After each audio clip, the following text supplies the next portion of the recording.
Bem-vindos a mais um The Deep Dive. Hoje a gente vai mergulhar num tema que eu sei que muita gente tem curiosidade e vamos combinar, né? Eles até causam um nó na cabeça. O arrebatamento. É verdade. É aqueles temas que, nossa, geram muitas perguntas e diferentes interpretações, né? Principalmente dentro da escatologia cristã. Muita gente quer entender. E para te ajudar a navegar por esse mar de ideias, vocês mandou um material super interessante. Artigos acadêmicos, estudos teológicos e até uma apostila de escola dominical. Uma mistura eclética, que na verdade reflete bem a diversidade de olhares sobre o arrebatamento. É verdade. Já adianto. Prepare-se para algumas perguntas intrigantes. O arrebatamento ele é um evento secreto. Vão ter várias ressurreições. A igreja lá vai passar pela tribulação ou vai ser poupada? Nossa, muitas perguntas. E todas válidas. Mas calma, vamos desvendar esses mistérios juntos. A ideia é que ao final desse nosso mergulho você tenha uma visão mais completa sobre o arrebatamento e possa formar sua própria opinião. Exatamente. E mesmo que a teologia possa parecer complexa às vezes, a gente garante que essa conversa vai ser clara, envolvente e vai te deixar com a cabeça borbulhando de novas ideias. Então, para a gente começar a desvendar esse mistério, que tal a gente entender o conceito de dispensacionalismo? Me ajuda com isso. Claro. O dispensacionalismo ele é como se fosse um mapa da história bíblica, dividindo ela em períodos distintos, né, as chamadas dispensações. Cada fase tem suas características e a forma como Deus interage com a humanidade varia em cada uma delas. Entendi. É como se cada época tivesse as suas próprias regras do jogo. Perfeito. E de acordo com o material que você mandou para a gente, principalmente o POIE.pdf, o dispensacionalismo geralmente divide a história em 7 dispensações. A que a gente vive agora seria a Era da Igreja. E é aqui que o arrebatamento entra em cena. Os pentecostais eles acreditam que essa era termina com a vinda de Cristo e o arrebatamento da Igreja. Interessante. Então, o dispensacionalismo ele nos ajuda a entender o plano de Deus ao longo da história e o arrebatamento seria um ponto crucial nesse plano, certo? Exatamente. Para os dispensacionalistas, o arrebatamento ele marca uma mudança radical na forma como Deus age no mundo, né? E dá início a uma nova fase. Fascinante. Mas, afinal, o que é esse tal de arrebatamento? A palavra arrebatamento em si não está na Bíblia, mas o conceito, sim. Ele é descrito em várias passagens, né? Como o momento em que os cristãos eles serão levados da terra para encontrar Jesus nos ares. Tipo um teletransporte instantâneo direto para o céu. É uma boa analogia. E a Bíblia usa imagens bem vívidas para descrever esse momento, como em 1 Tessalonicenses 4.13 e 18 e 1 Coríntios 15.51 e 58. Aliás, falando em imagens, o Doutrina Fundamental Arrebatamento pretribulacal.thecloud.pdf, ele compara o arrebatamento com o que aconteceu com Filipe em Atos 8.39, quando ele foi transportado milagrosamente de um lugar para o outro. Eu lembro dessa história. É como se num piscar de olhos os cristãos fossem tirados daqui. Mas me diz uma coisa, dentro do dispensacionalismo, existe um debate sobre quando exatamente esse arrebatamento acontece, né? Sim, um debate central gira em torno da relação entre o arrebatamento e a tribulação, aquele período de grande sofrimento que a Bíblia descreve. Ou seja, a grande questão é, a igreja vai passar pela tribulação ou vai ser resgatada antes? Exatamente. E é aí que surgem três principais correntes dentro do dispensacionalismo: pré-tribulacionismo, mesotribulacionismo, pós-tribulacionismo. Nossa, quanta vírgulação para entender essa história. Mas calma, a gente vai desvendar cada uma dessas visões com cuidado. Aliás, o POIE.pdf ele traz uns esquemas visuais bem interessantes nos apêndices A, B e C, ilustrando as diferentes linhas do tempo de cada perspectiva. Vale a pena conferir. Sem dúvida, os esquemas ajudam a visualizar as diferenças. Começando pelo pré-tribulacionismo, que, segundo o POE.pdf e o escatologia.pdf, é a visão mais comum entre os pentecostais dispensacionalistas. Eles acreditam que o arrebatamento acontece antes da tribulação. Os cristãos são levados para o céu e só depois a tribulação começa. Então, para os pré-tribulacionistas, a igreja escapa da tribulação. E o mesotribulacionismo, como funciona? No mesmo tribulacionismo, o arrebatamento acontece no meio da tribulação. A igreja passa por uma parte do sofrimento, mas é resgatada antes da fase mais intensa. É como um resgate no meio do caminho. Entendi. E por último, a gente tem o pós-tribulacionismo. Como eles encaixam? O pós-tribulacionismo defende que o arrebatamento acontece depois da tribulação, ou seja, a igreja passa por todo o período de sofrimento junto com o restante da humanidade. Nossa, que diferença. Três visões bem distintas sobre o momento do arrebatamento.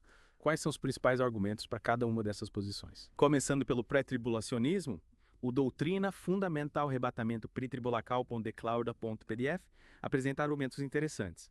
Um deles é a ideia de que o arrebatamento ele é um evento de conforto e esperança para os cristãos, e não algo que acontece depois de um período de sofrimento intenso. Faz sentido. Seria estranho Deus prometer livramento e em seguida deixar a igreja passar por todo aquele sofrimento. O que mais eles argumentam? Outro ponto é que Dia do Senhor, descrito em Tessalonicenses, ele é interpretado como um período de ira divina da qual os cristãos seriam poupados. Além disso, eles argumentam que a igreja não é mencionada em Apocalipse durante a tribulação, sugerindo que ela já foi arrebatada. Interessante. Parece que eles têm argumentos bíblicos para sustentar essa visão. E o meso e o pós-tribulacionismo, que dizem. Bom, os defensores do mesotribulacionismo, eles acreditam que a igreja precisa passar por uma parte da tribulação como forma de purificação e fortalecimento da fé. Eles apontam para passagens bíblicas que, segundo a interpretação deles, sugerem a presença da igreja durante pelo menos uma parte da tribulação. Sim, a ideia de purificação pela tribulação é presente em algumas correntes cristãs. E o pós-tribulacionismo, qual a linha de raciocínio? Os pós-tribulacionistas argumentam que a Bíblia não faz distinção entre a igreja e o restante da humanidade quando fala da tribulação. Para eles, todos, cristãos ou não, passarão pelo período de sofrimento. Eles também acreditam que a igreja precisa estar presente na terra para testemunhar e pregar o evangelho durante a tribulação. Caramba! 3 visões, cada uma com seus argumentos. E interpretações da Bíblia, né? É difícil de definir qual seria a correta, não é? Com certeza. O importante é a gente entender as diferentes perspectivas e as suas origens na história do cristianismo. E, claro, cada um pode ter a sua interpretação desses textos. Concordo. E você que está nos acompanhando, o que acha de tudo isso? Qual dessas visões te parece mais convincente? Compartilhe suas reflexões com a gente nas redes sociais usando a hashtag do episódio. Nossa, é fascinante como um único tema, né? Pode gerar tantas interpretações diferentes. Demais. E sabe o que eu fiquei pensando aqui? A gente falou bastante sobre essas diferentes linhas do tempo, do arrebatamento, em relação à tribulação. Mas e a questão da iminência? Como ela se encaixa nesse quebra-cabeça todo? Pois é, a iminência, como você disse, é uma peça importante, né? Desse quebra-cabeça.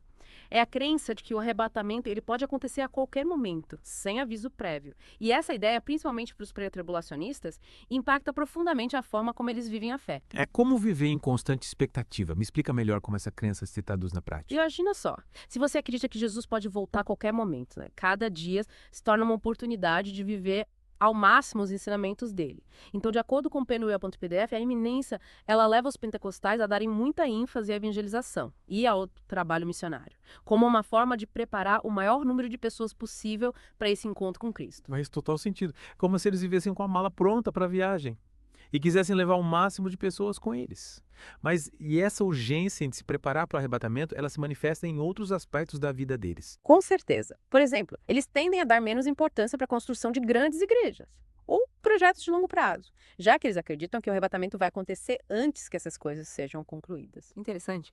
É como se a iminência do arrebatamento redefinisse as prioridades, né? Colocando o foco no que realmente importa, a salvação e a comunhão com Cristo. Mas me diz uma coisa, essa crença na iminência, ela é unânime entre os cristãos? Mas na verdade não.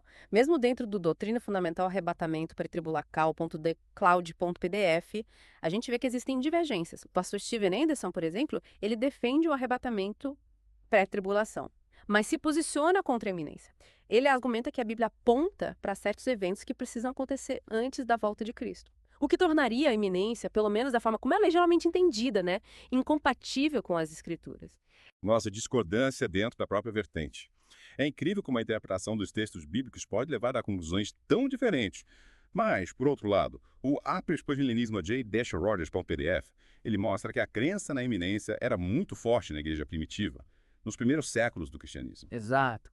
A iminência era uma força motriz na vida dos primeiros cristãos, que viviam em constante expectativa da volta de Jesus. Para eles, o fim dos tempos parecia iminente, né? O que os impulsionava a viver em santidade e a propagar o evangelho com fervor. Interessante como a iminência moldou a vida da igreja primitiva. E hoje, mesmo que haja diferentes interpretações, né, a iminência continua sendo um tema que convida à reflexão, né? Nos leva a questionar como a gente está vivendo, quais são as nossas prioridades e como a gente está se preparando para o encontro com Cristo, seja ele quando for. Sem dúvida. Afinal, independentemente de quando o arrebatamento aconteça, né, a certeza da volta de Cristo nos impulsiona a viver com propósito e esperança. E por falar em esperança, a gente não pode deixar de lado outro tema que sempre mexe com a imaginação: a ressurreição. A Bíblia fala de quantas ressurreições? Me explica essa parte. A Bíblia menciona 2 ressurreições, a primeira e a segunda, detalhada em 1 Tessalonicenses 4.15 e 17, 1 Coríntios 15.51 e 53 e Apocalipse 20.5-6. Mas é importante a gente lembrar que nem todos os cristãos interpretam essas passagens da mesma forma.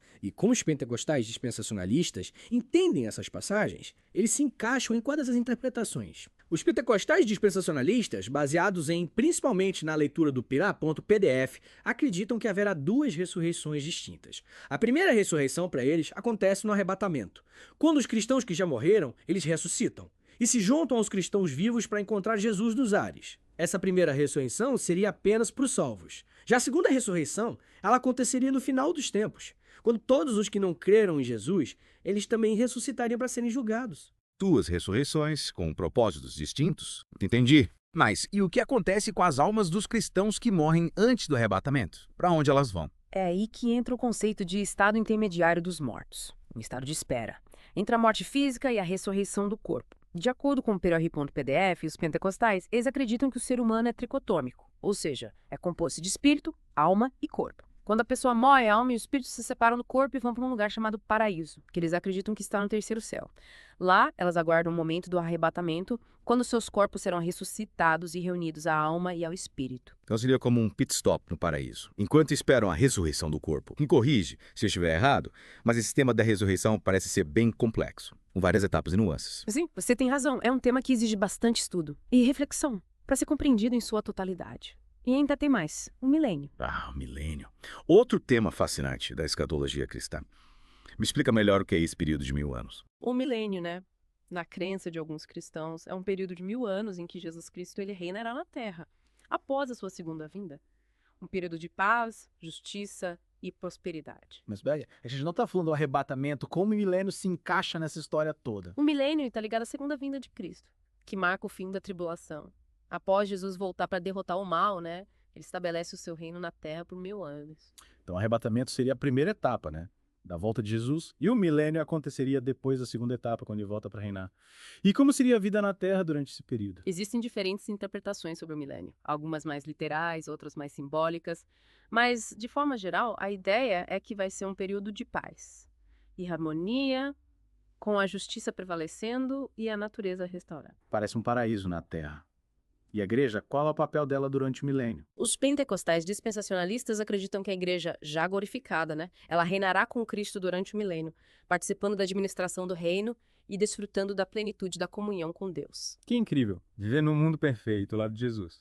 Quem não gostaria?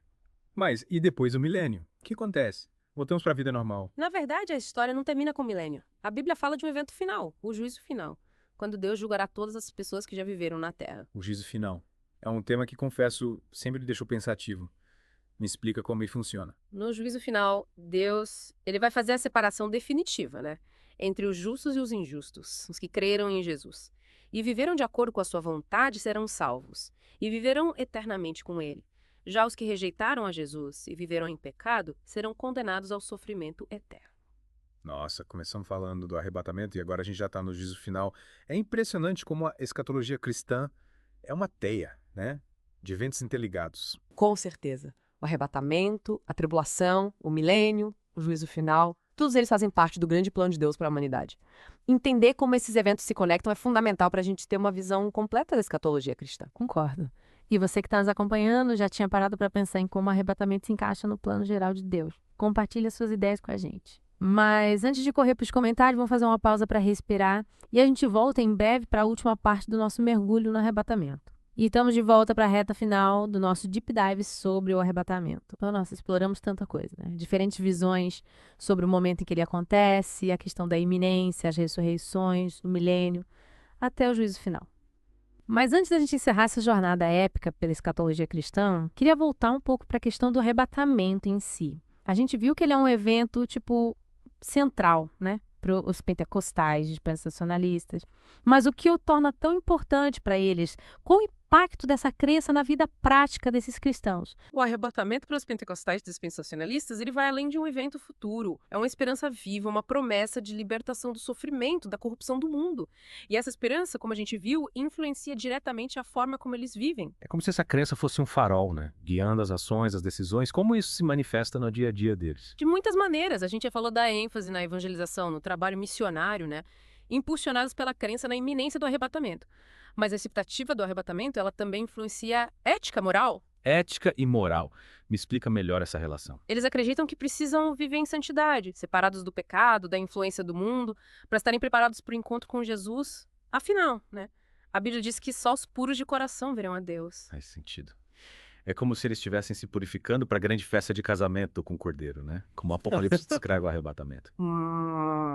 E aqueles que não estiverem preparados? O que acontece com eles? Essa é uma questão complexa, delicada, né? Com diferentes interpretações sobre o destino daqueles que não forem arrebatados. Alguns acreditam que eles vão ter uma segunda chance durante a tribulação, enquanto outros defendem que eles serão deixados para trás, enfrentarão o juízo de Deus. Aqui a gente chega em outro ponto crucial: a liberdade de interpretação. Afinal, depois dessa imersão toda, uma coisa ficou clara, né? O arrebatamento, assim como outros eventos da escatologia cristã, é permeado por mistérios, diferentes interpretações. O importante é a gente ter acesso a essas diferentes perspectivas, como fizemos hoje, e buscar a nossa própria compreensão. Sempre, claro, com base no estudo da Bíblia, na oração. Concordo plenamente. É fundamental a gente lembrar que, por trás de todos os debates, né, os diferentes pontos de vista, a crença no arrebatamento é, acima de tudo, uma expressão de fé, de esperança na promessa de Jesus de voltar para buscar os seus. E essa esperança, ela nos impulsiona a viver com propósito, buscando a santidade, compartilhando o amor de Deus com o mundo. E é com essa mensagem de fé e esperança que a gente encerra o nosso Deep Dive sobre arrebatamento. Espero que você que nos acompanhou tenha aproveitado essa jornada, saindo daqui com mais conhecimento e, quem sabe, né, novas perguntas para continuar refletindo sobre esse tema tão fascinante. E claro, não deixe de compartilhar suas ideias com a gente nas redes sociais. Afinal, o debate sobre o arrebatamento está longe de terminar. Até a próxima, lembre-se, o mundo do conhecimento é vasto e a gente está sempre pronto para mergulhar em novos temas que te intrigam. Valeu, pessoal, e até a próxima imersão.